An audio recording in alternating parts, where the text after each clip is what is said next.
Welcome, And go for it. welcome to the after show. That is right. It is after the show, and here we are, after showing. And boy, do we have a lot to show. We do. So I'll give you a little bit about the origins of Morbius, kind of like you talked about in the episode, and then a couple little more details that I thought were interesting, and then we can kind of go from there. So Morbius first debuted in The Amazing Spider-Man number 101, which was cover dated October 1971. This followed the February 1971 updating of the comic book industry's self-censorship board, the Comics Code Authority, that lifted a ban on vampires and certain other supernatural creatures. So yes, your memory was exactly spot on for that one. Okay. But this was also the first issue of Marvel Comics' flagship Spider-Man series that was written by someone other than the character co-creator and editor-in-chief Stan Lee, who was actually working on a screenplay for a sci-fi movie that never saw the light of day. Really? Who was the writer? Roy Thomas. Oh, okay. I know. I mean, I know the name. Yeah. So Roy Thomas wanted to bring Dracula, like actual straight up Dracula, to fight Spidey, but Stan Lee was like, no. He wanted a supervillain vampire, so they made up Morbius instead. So they didn't want Dracula, they just wanted a vampire. So that's why they made up Morbius, who they made like not a quite real vampire. So it didn't seem to be like any copyright or, any other reason other than Stanley's like, let's make our own version rather than just throwing Dracula in here, which I think was a good choice. Well, and I think tonally probably fits better because we did a lot of talk in the review about how it's not a traditional vampire story. Yeah. And I think if it was, it wouldn't fit in that Marvel superhero world quite as well. I don't think we'd have quite the following for this character that we do now if it was just Dracula. Right. And we've seen Dracula in other places in Marvel Comics, as well as like other, like famous, I don't know, creature feature name drops, and it's just like, yeah, okay, that's great and all, but it doesn't do anything for me. Like if you can, I've heard that the Marvel Comics Dracula is actually very philosophical. Really? From like the old Tomb of Dracula comics. Yeah, I don't really know much about him beyond that, but my buddy Daniel, I think, has read some of that stuff, and I remember him mentioning some of that to me. Wonder if that's why Morbius is so like philosophical in his approach. Yeah, it was interesting having him quote Aristotle at the beginning and the end of the story. It wasn't exactly cheesy. It was just kind of weird to be like, okay, so he's reading like the Greek philosophers and stuff, but also he spends a lot of time alone. So I guess he's got time. Yeah, I don't know. It's like that inner struggle of man versus beast and good versus evil. And he gets very like poetic when he's talking about himself versus that other side of him or the hunger, that sort of thing. So it fit in with that, but at the same time, like the movie version completely stripped all of that out. Oh, so that sucks. You can decide for yourself which one you liked better in that aspect. No, I think that was part of what made him feel like a whole character. Like he had his own unique voice. Yeah. So the name Morbius, Roy Thomas actually went on record that saying this was not deliberately taken from the antagonist named Dr. Morbius in the movie Forbidden Planet, which came out in 1956, in which a Dr. Edward Morbius' subconscious mind has this machine create a creature that kills both an expedition team and attacks his own crewmen. So it's that sounds like awesome. Weird kind of, yeah, I know, right? It's a weird kind of robot story that his like subconscious mind can somehow control it, and it's really weird sounding. I haven't actually seen it, but it sounds interesting. But that is not the Morbius from this. They're not related. And this I'd like to see how they did that in 1956 as well. Like that alone like intrigues me. Cardboard and tinfoil. Sharpies. But yeah, this is also not the character Mobius. So Morbius without the R. Mobius is in the Loki Disney Plus series, and I might be a character in Loki and Thor comics. Mobius is actually a famous French comic book penciler as well. He did some stuff on Silver Surfer. I think what he's most known for in the mainstream is like basically the ships and set designs and stuff for the Fifth Element are based on his work. Okay. So none of these people are related. They just share either a name or a similar spelling of a name or sound similar, but they're all completely different. Yeah, like the penciler and the soccer player. The penciler is not a vampire, and the soccer player is not a doctor, and Yeah, all those or things. football player, I guess. But anyway, Morbius is one of those characters that like he has his debut and he has his kind of primary battles with Spider-Man, but eventually we discovered that he can kind of be a character on his own and doesn't actually need Spider-Man, so we see him go do other things. And we see this a lot with I think spin-off characters in general is like they start in the main book and eventually they sort of morph into either they're a side character in a lot of other stories to gain popularity or they get their own book or, you know, kind of back and forth. Sure. But Morbius has battled a lot of Marvel characters over the years. Obviously, he has a lot of run-ins with Blade the Vampire Slayer, but he also crossed paths with Jack Russell, the Werewolf, Ghost Rider, who at the time was Danny Ketch, and others as Oh, okay. well. But one notable one I wanted to bring up was actually in 1979 in a series called Peter Parker, the Spectacular Spider-Man. Issue number 38, Morbius actually drinks Spider-Man's radioactive blood and gets hit by a lightning bolt at the same time because, you know, you need that extra little Frankenstein nod there. It's like the Flash. I got hit by lightning and fell into some chemicals. Got to be careful where you fall. Exactly. Gotta be careful where you fall. But yeah, so this basically does the trick and cures him of his pseudo-vampirism and makes him wow. human again, but he still retains a thirst for blood. So that was kind of, I think, the main thing he wanted to get rid of, but still Right. kind of ended up with it. But he gets brought up on charges for his acts as a vampire and is assigned a certain defense attorney named Jennifer Walters. Oh, that's weird. So there's something that goes on in the story where essentially he selflessly saves her life during an attack because we don't know that she's She-Hulk at this point, I guess. But he somehow manages to stabilize her erratic transformations with a serum that he had created to cure the remnants of his own condition, but instead it has the side effect of allowing Walters to change forms at will with some effort between herself and She-Hulk.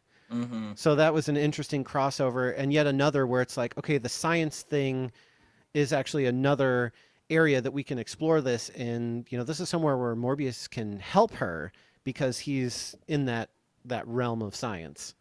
Yeah, and has the credentials. I'd actually really forgotten about like that 70s era of She-Hulk, but yeah, the really early stuff, it's like the savage She-Hulk. You know, she doesn't always change when she wants to, and it's not always like a positive.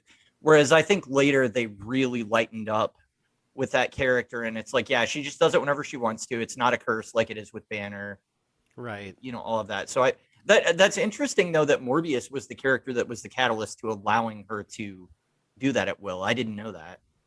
Yeah, so definitely more recently, the Superhuman Registration Act in 2006, all the Civil War event and all of that stuff, you know, the burning question everybody asks is like, well, whose side were you on during that event? So Morbius was on the side that signed the act and cooperated with S.H.I.E.L.D. in an effort to capture Blade, who, of course, you know, didn't want to sign it.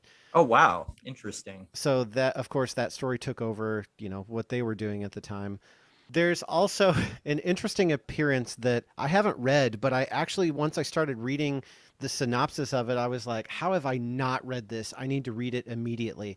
So what happens is during the Infinity Wars in 2018, Morbius fuses with a character called Morpheus. And no, this is not, has nothing to do with the Matrix, although that would be pretty awesome. But this was a character who actually appeared in Moon Knight number 12 from 1981. And this fusing of Morbius and Morpheus, there was a lot of fusing going on. Apparently. Anyway, this fusing is defeated by another character who is also a fusing. His name is Arachnite, and he is a character who is made up of Moon Knight's story with elements of Spider-Man's life. That sounds amazing. Right? I started reading the synopsis, and I was like, this is incredible. How have I not discovered this? I need to read it immediately. That's one of those like only in comic books things, but it sounds like even if it's not good, it'll be like hilarious. It's you know what I mean? Really cool like idea. Yeah. Yeah, and it is. Hopefully, it's done well enough that it's entertaining. I didn't look to see who the writer or penciler was, but I thought that was interesting.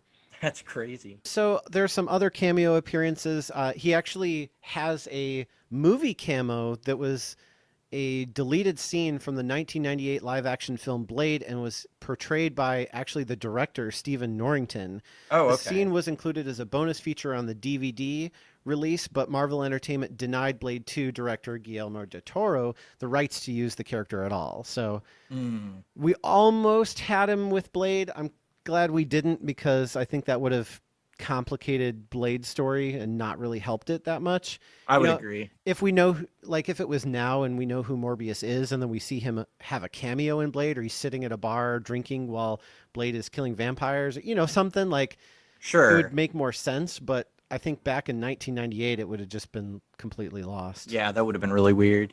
As far as completely different versions go, we have the Spider-Man animated series from the 1990s where Morbius the Living Vampire is more of like a plasmavore. He drains blood plasma through suction cups in his hands, which is really Weird. weird concept that how does that even work, but it's one of those like products of censorship in cartoons in the 1990s where Sure. they had to just change the premise. Like, you can't say the word kill. You can say destroy, like, I'll destroy you. I'll destroy you. But you can't say I'll kill you because that's too much for kids. So they censored Yeah, they it. wouldn't be able to handle that. So they wouldn't be able to handle a vampire. So we'll just make it so that he touches you with his hands and he sucks out your plasma and you just get really dehydrated. Somebody call an ambulance! This guy looks really sick!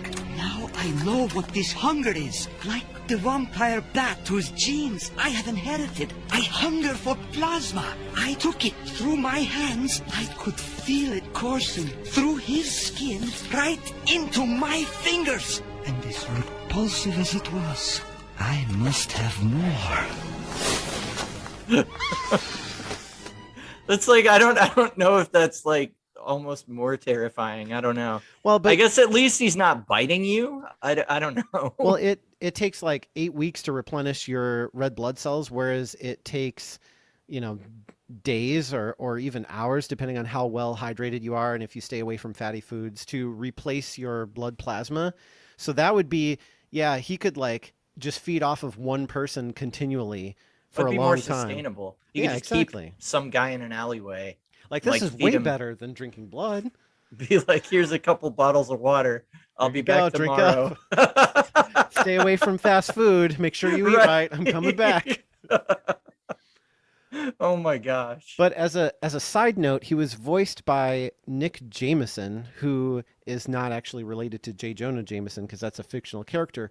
But this voice actor also voiced Officer Stanley Merkel in the 2011 animated film Batman Year One, and also voiced 6 episodes of Star Wars: The Clone Wars as Chancellor Palpatine / Darth Sidious. So just Okay. an interesting note that voice actor had also done a couple other, I mean, he's done a lot of other stuff besides this, but for Morbius, because of those like Greek origins, they hired an actor who could sort of represent that accent, which was really cool, as opposed to, the movie that just came out, which seems like it sort of stripped a lot of that background, and he's Jared Leto. So, I mean, Yeah, the Greek thing is something that we didn't really get into, but Elizabeth in the story that we just read uses a lot of Greek. She insults him in Greek.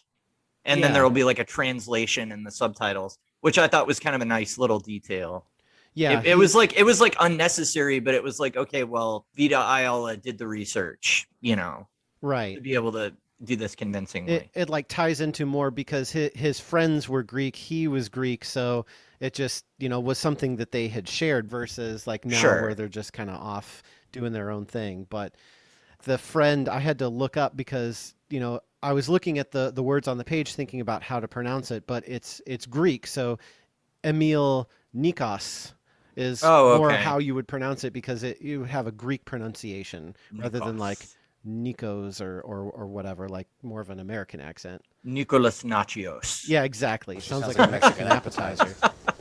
It's Greek, genius. Our father's Nicholas Nachios. The billionaire? Yeah, see? Yes, the billionaire. Well, then, as your attorney in this matter, I advise you to marry the woman immediately. I'll take it into consideration. That was another like those kind of quips in the 90s, just fast Yeah, I and know. loose. I know. It was a lot of fun. But one more appearance of Morbius that I think is worth mentioning is in the universe of Penny Parker, who we talked about in our Edge of Spider-Verse review, a lot of these sort of other dimension multiverse spider things, they're like the same name, but they're an acronym. So you have like Cindy Moon, who is Silk, and then the evil Cindy Moon, she's not Silk because she doesn't have superpowers, but she creates a criminal organization called Silk, or SILK. Ah. So in the universe of Penny Parker, Morbius is actually Morbus, which is an acronym for something super long. But essentially, it is a techno-organic dragon-like kaiju with tentacles that feeds on technology. So That he's a also technology sounds vampire. awesome. I honestly, like, Penny Parker, like, I want to read more of that stuff, because I don't know if she only shows up in like backup issues of like Spider-Verse or what, but she could carry her own series, at least as far as I'm concerned. Like the idea that she like fights giant monsters in this giant robot suit and stuff, and I'm just like, yeah, this is awesome. Like, this is the kind of stuff I come to comic books for, because I can't see it anywhere else. Right. You know? And why is this not an anime that's like ongoing? It like, should be. Like, if you it really should be. If you wanted to create a Spider-Man anime, you wouldn't even need to do anything. Like, Penny Parker is that already. So it seems like it would be very easy to adapt into something like that. But I don't know. Maybe one day. Yeah, hopefully. That would be really cool to see. But speaking of media, there are some differences and similarities to the movie that I wanted to cover that we didn't talk about, like just through the course of talking about this story.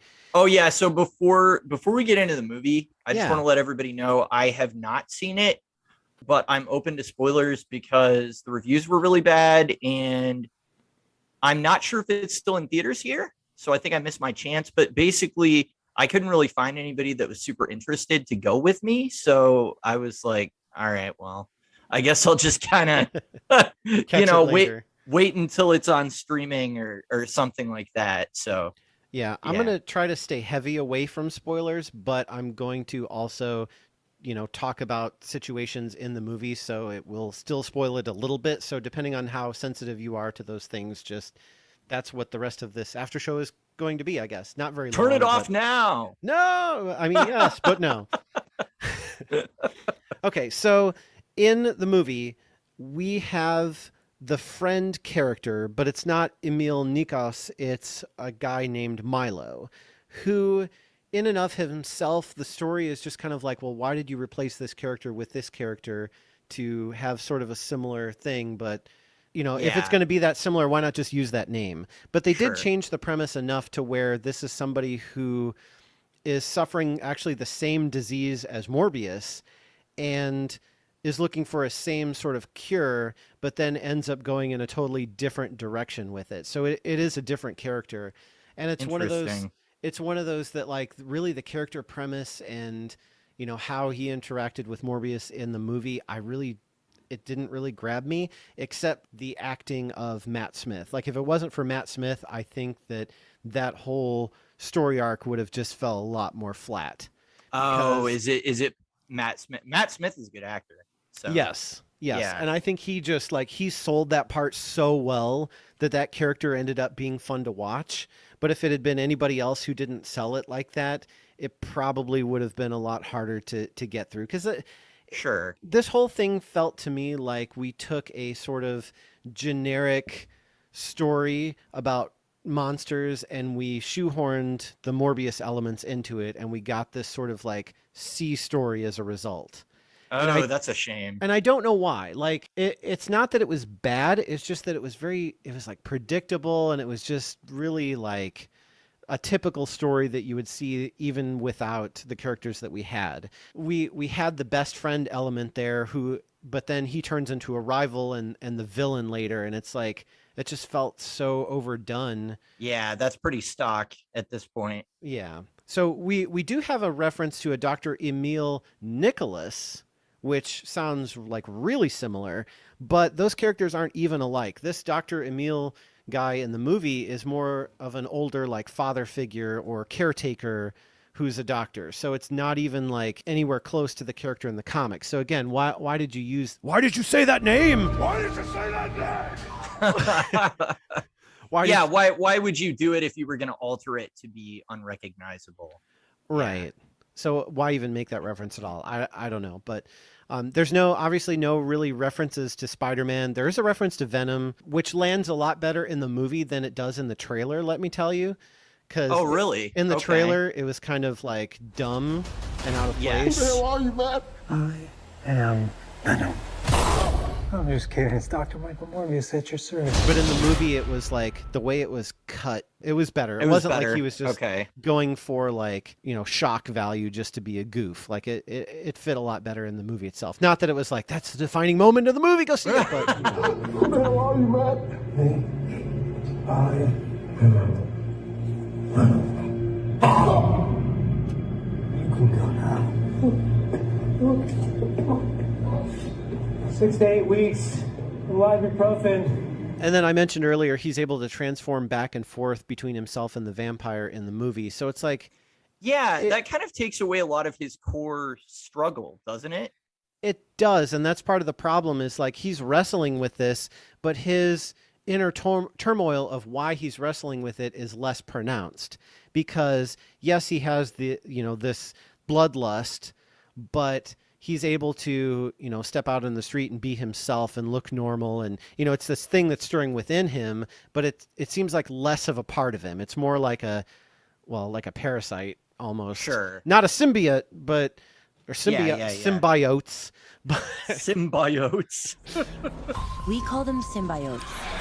but, it's like something that's bothering him that won't go away. Whereas in the comics, it's like, he looks disfigured. He looks like a vampire all the time, and he's continually plagued with it, and he doesn't stop thinking about it. So it took me out of it, to see Jared Leto's rock hard he has abs. that look where like somebody took his nose off, Yeah, like he has or he has like the flat like bat nose kind of. Yeah, or almost like it's upside down. Yeah, yeah. Just looks weird. Well, and so we miss that in the movie because it turns more into the like, okay, I'm just a regular guy and I'm kind of skinny and I need to cure myself. And so he gets the cure and then he comes out of the Captain America tank. And now instead of a scrawny kid, he's like this big muscled, ripped guy who's like, oh, it worked. We've done it. And then, oh, but there's a side effect when, I sometimes I turn into a vampire and I suck blood. But during the day, I look like, this rock star. Weird. And those are some of the like kind of cheap generic things that they did to the character that downgraded it for me from being a cool adaptation to just we slapped this character onto a generic storyline. Sure. They did do something kind of cool with giving him this kinship with vampire bats in the movie because that's what he uses as sort of like the catalyst for this experiment that he's working on to cure himself of this blood disease. And is that what he does in the comics too? Does he like inject himself with vampire bat I think DNA that was or something? That was used as a like, a throwaway sciencey thing to say, like, well, he's a vampire, so he injected himself with vampire bat DNA, and so that's why. But I don't know that the comics really ever did anything with it quite like they did in the movie, where he actually like is almost communicating with them on some level. Oh, like, weird. Not directly, but just more impulsively. And even there's another character in the story who kind of ends up being like Morbius, and he doesn't share that same kinship. So it's specific to Morbius and not just the serum. Huh. So that was just kind of an interesting, like, okay, well, if you want to add new depth to this character, like, yeah, I'm open. Let's see where that goes. Let's play that up and do something with that. And they did a little bit, but it wasn't enough to really save the movie. So they didn't turn Matt Smith's character into like an evil version of the same thing, did they? Spoiler warning, but yes. Yeah, that's terrible. Yeah, so essentially that's so lame. You have this childhood friend who suffers from the same disease that Morbius does, and Morbius is looking for a cure, and he finds a cure. And so Milo, Matt Smith, is just like, well, you found a cure, great, give it to me. And Morbius is like, well, I can't give it to you because it turned me into a vampire. And he's like, well, that sucks, but I still want it. And he's like, no, I'm not going to give it to you. And he's like, bro, we've been living with this disease. You're living proof. Like, here I am in crutches. I can't even function. I'm probably going to die in the next, couple of years because this disease is so debilitating. And here you are strutting around like a supermodel with your puffed up muscles and your rock hard abs, and you look fine. You look like, you're Captain America. So why the heck won't you give me this serum? And so he finds a way to steal it and inject himself. And suddenly he's up and he's not on crutches anymore. And he's walking around and doing his Matt Smith thing. And you're like, oh, something's happening. And then they have to fight. And the CG is bad. I'm sorry, but the monster fights and like they did this cool little visual style with Morbius where when he's flying and moving in fast motion, he has this like little trail behind him. And it's kind of like, it makes me think of those like earlier mysterious vampire movies where they move around in shadow and stuff like that. Oh, sure. That was a neat visual effect, but I thought the CG renditions of them and the movement and everything was just bad. Like you're watching these two rubber figures clash into each other, and you're supposed to care that this guy was jealous he didn't get the cure, and now that he has it, he's like, dude, we are the next step in evolution. We feed on these people and we get stronger, and they're weak and we need to dominate them. And Morbius is like, no, we can't do that, and I'm just a scientist and you've gone too far and we need to fight, and you shouldn't have taken it, and you were my friend. And it's just like supposed to be emotional, but it just falls flat. That sounds pretty lame, honestly. That does sound pretty lame. When you said the movie was predictable, and like, so when I asked that question, I was just like, oh, he's gonna say yes, isn't he? Yeah. Like they go for the obvious. This is one of those characters where I don't think it needs any dumbing down to be like mass appeal. And I hate that Hollywood does that. I hate it so much. Yeah. But this is not a character that I'm super connected to, so I don't think I would go into it and be like, I'm offended by this abomination of what they've done with Morbius. Like, I just don't. I'm not that connected to this character to have that strong of an opinion on it. But I still want to see a good movie, especially if I'm, you're paying money at the box office. So that's really a shame that they kind of tamped his personality down too, because they don't have him speak in the theatrical way or anything like that. Like a lot of our favorite comic book movies are ones where they take, the spirit or essence of what was in the comic and they literally just transfer it to the screen. And maybe they change, the characters around a little bit, alter their backstories to fit together. But it's all like, it's acceptable because essentially it feels like I'm watching the comic book move from the characters that I enjoy, and I'm experiencing a new story at the same time, which I'm sure is, really hard to do, especially since we've had so much. Winter Soldier is a really good example of that, of like that took like 25 issues to play out in the comics, so there was no way that they were going to condense 100% of that story down to do a 2-hour movie. However, they hit the important beats and all the characters acted within the motivations that we would expect them to, so it was satisfying to watch because it was like, yeah, I'm seeing the essence of their characters are there. So that's so disappointing when they take the character and they go, well, we need to take some liberties with this to adapt it to movies. And like, I understand doing that a little bit because it is a different medium, but with comics to movies, I feel like you need to do less of that than you do maybe with like a novel to a movie, because comics already have visuals in place. It's even closer to being a movie already than what a book would be or something like that. It just doesn't move, basically. Yeah. And that's the main difference. Well, so I don't know. That's disappointing. I think, especially when they got somebody as good as Matt Smith to play opposite Jared Leto. That seems like they would have like good scenes together and stuff. I mean, the acting was good for sure. It just felt to me like this was it was a step backwards where in the 90s, aside from the kind of one-hit wonders of like Blade and those type movies, we had a lot of sort of generic where we're taking the name and premise of the character, but we're going to tell a completely different story because we want to be creative, we want to be different, and we're just going to loosely base it on the comic. Whereas, most of the movies nowadays are like fully based on the comics. They're not just inspired by. This to me felt more like it was inspired by. Like it wasn't terrible. It definitely is not a Deadpool in Wolverine origin level debacle. Oof. Wait, is that you? Yeah, Stryker finally figured out how to shut you up. That will forever be the cornerstone of worst, comic book adaptations and movies ever. So this is not on that line whatsoever. It's still a good movie. It's just not okay. It's not an A movie. It's a really low B movie. It's just kind of it's got a lot of C elements. It sounds like something where it's like I should maybe watch it and then never watch it again kind of thing, but just watch it to have seen it and be like, oh yeah, I saw Morbius. Yeah, it was kind of cool. But I don't need to watch it again. Yeah. So it's interesting you were talking about the thing with performance. It sounds like this is one where it's more worth it to watch the actors than anything else going on in the movie. That's kind of how I felt about the Venom, at least certainly the first Venom movie, where I was like, the story wasn't really that amazing, but Tom Hardy's performance was really good. So that kind of, carried me through it and made it a lot more enjoyable than it would have been otherwise. And maybe that's just kind of Sony's, storytelling. Maybe that's what their thing is. And these are the kinds of movies they're going to produce. I mean, it still grossed over $157 million against a $75 to $83 million budget. Wow. So it's actually the 8th highest grossing film of 2022 so far. So wow, that's a surprise. Yeah. So even despite, all those things that I said, it still made quite a bit of money. So I don't know. Well, that's kind of like in defense of Venom, not in defense of the second movie, but in defense of the first one, I think there is a place for cheap thrills.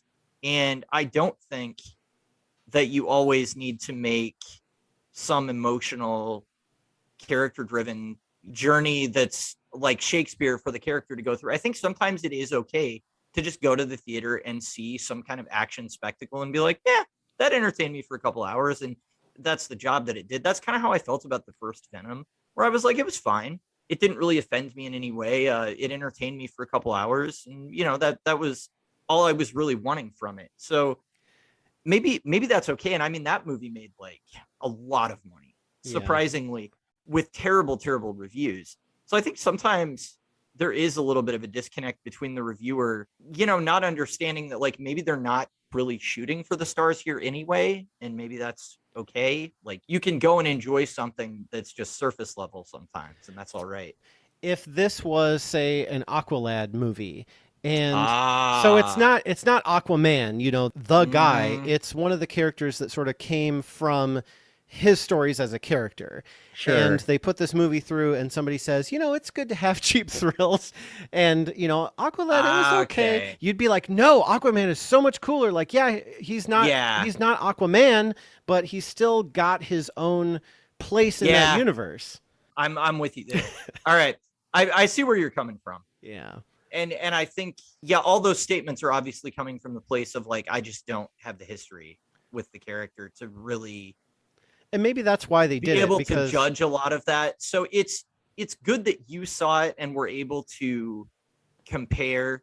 But also, I'm really glad that I read this story because he's more appealing to me as a character now, having read a solo comic with him than he was before. I kind of went into this with not really any expectations, and it was a lot higher quality product than I expected it to be. So what more can you ask, honestly? Yeah, I think if you go into the Morbius film with that same expectation of I don't really know what to expect, maybe you would have thought, well, this is an interesting premise, but I still think the predictable storytelling and the bad CG still would have put it into a low category. There's no excuse for bad CG in 2022. Whereas with this comic that we read, both being a longtime fan and somebody who hasn't really read a lot that doesn't know what to expect, we both enjoyed it. So I think that says a lot for Morbius Old Wounds. Yeah, I think so. So thanks everybody for listening to yet another after show where we have broken down another character and comic book and movie adaptation because it's fun. It is fun. So thanks for hanging with us and we appreciate it. Catch you all later. And we'll talk to you later. Comics